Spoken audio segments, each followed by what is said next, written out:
Saudi Arabia unexpectedly and very cleverly strikes Russia and imposes its own oil sanctions against Moscow. Saudi Arabia, the world's largest oil exporter, has announced a unilateral price cut on all grades of its oil for its Asian clients, primarily India and China. In this way, Riyadh is motivating India and China to more actively reject Russian oil and switch to Middle Eastern oil. As you know, we've seen similar scenarios in history before. Back then, it was the price cuts by Saudi Arabia combined with other factors that led to the collapse of the Soviet Union. United States President Donald Trump also stated earlier that India has mostly stopped buying Russian oil. At the same time, Reuters reports that 5 of India's largest oil refineries have simultaneously stopped using oil of Russian origin. In total, traders have calculated that India has already stopped 2/3 of its oil imports from Russia. And, as you remember, the Ministry of Finance of the Russian Federation previously reported that oil and gas revenues to the Russian budget in October dropped by 30%. But that's not all. The situation with fuel and gasoline in Russia itself is so bad that the Russian authorities are allowing oil refineries to simply mix alcohol into the fuel to increase supplies to the fuel market, which faced a shortage after drone strikes on the refineries. My name is Alexei Pechi. Let's discuss this topic together, but before we start, I ask you to subscribe to this channel, leave a like, and write any comment under this episode. Also, subscribe to my Telegram channel Pechi News. The link is in the description of this video. There we publish breaking news as it comes in. If you want to support the work of this YouTube channel, you can do so financially with any donation or a paid sponsorship subscription using the links and details in the description of this video. There you'll find Patreon, Buy Me a Coffee, PayPal, bank details, crypto wallets, and YouTube sponsorship options. Choose any format that's convenient for you. I will be grateful for any support you provide.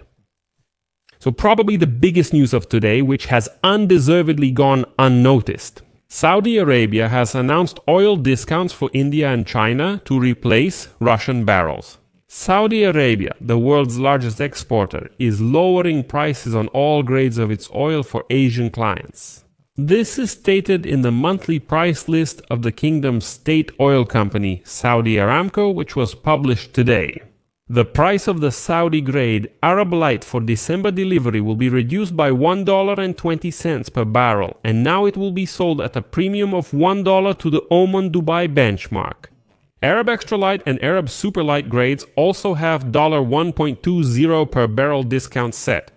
Well, the prices for the heavy oil grades Arab Medium and Arab Heavy will drop by $1.40 per barrel. And as Economic Times writes, the reduction in oil prices by Saudi Arabia is a clear invitation for Indian refineries to buy its oil as a replacement for Russian barrels. The discounts apply to deliveries in December, and it is precisely in this month that the sanctions against Rosneft and Lukoil will come into full effect. Let me remind you that the United States Treasury demanded that operations with Russian oil companies be completed by November 21, and now the Saudis understand that it would be very foolish to miss such a chance, so they announced discounts on their oil to encourage India to switch more actively to their raw materials. And not just India. Reliance Industries, formerly the largest importer of oil from Russia, already increased its purchases of raw materials from Saudi Arabia by 87% in October to reduce its dependence on Russian suppliers. Discounts from the Saudis may prompt Reliance Industries and India's state-owned refineries to buy even more batches from the Saudis. In addition, according to Reuters, 5 Indian refineries have already put their purchases of Russian oil for December on hold. Besides this, Reuters reports that purchases of Russian oil by refineries are on pause. But also India. Together, they imported 67% of the oil that came from Russia to the Indian market. That's about 1.2 million barrels per day. Well, and here Trump is also heating up the situation. He stated that he would visit India at the request of Prime Minister Narendra Modi, since India has fulfilled, quote,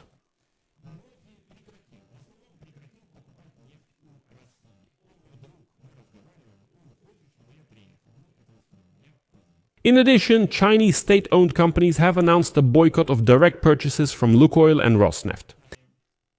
State-owned companies Sinopec and PetroChina have already cancelled a number of raw material purchases from Russia and continue to stay on the sidelines. They were joined by small private oil refineries that are afraid of coming under sanctions. As has already happened, by the way, with Shandong Yulong Petrochemicals, which was blacklisted by the United Kingdom and the European Union. They chose to keep buying Russian oil despite warnings, so the European Union said, alright, then you'll be sanctioned. According to Rystad Energy estimates, the buyers' boycott affected almost 45% of Russian oil exports to China, thus almost half. Well, of course, it should be admitted that China will most likely partially resume oil purchases from Russia because transactions have long been conducted in yuan. That's why Saudi Arabia is offering discounts at least to partially offset Russian oil supplies. Let me remind you that Saudi Arabia and the Union of Soviet Socialist Republics were once competitors in the oil market. And many people remember the story when the United States asked Saudi Arabia to lower oil prices and increase production in order to put pressure on the Soviet Union. As a result, in the 1980s, the drop in global oil prices due to overproduction, which was partly caused by Saudi Arabia's actions, had a negative impact on the Soviet Union's economy. Now, Saudi Arabia is Saudi. They haven't pulled the same trick yet, but they're definitely hinting that they might do it again. Well, it's just business, nothing more. And don't forget, Russia itself is already having problems getting money from oil sales. The Russian Ministry of Finance reported that in October, oil and gas companies paid 888 billion rubles in taxes. And that's almost 30% less than in the same month a year earlier. In monetary terms, compared to October 2024, the budget collected 322 billion rubles less. Revenue from the key mineral extraction tax dropped by 26% year on year. In total, over the first 10 months of this year, the budget received 7.5 trillion rubles in oil and gas revenues, which is 2 trillion rubles less than the previous year. Moreover, the rate of decline has been increasing since June of this year, and it is impossible to stop this process, as acknowledged by the Russian Ministry of Finance. Meanwhile, in addition to Saudi Arabia, Ukraine is also continuing to impose its own sanctions against oil refineries in Russia.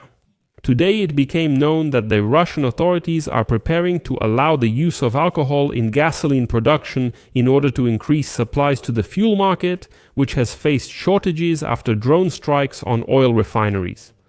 The same Russian Ministry of Finance has prepared amendments to the tax code that eliminate the excise tax on ethyl alcohol when producing AI 92 gasoline. This measure is intended to make gasoline production using alcohol profitable and is necessary in case there is not enough gasoline supply on the market. And now, as it has become known, oil refineries in Russia will be allowed to increase the share of alcohol in gasoline up to 10%. Currently, the limit is no more than 1.5%. There will be about 100 grams of alcohol in a liter, but that's not all. Then the Kremlin just clearly shows how little it cares about the health of those Russians.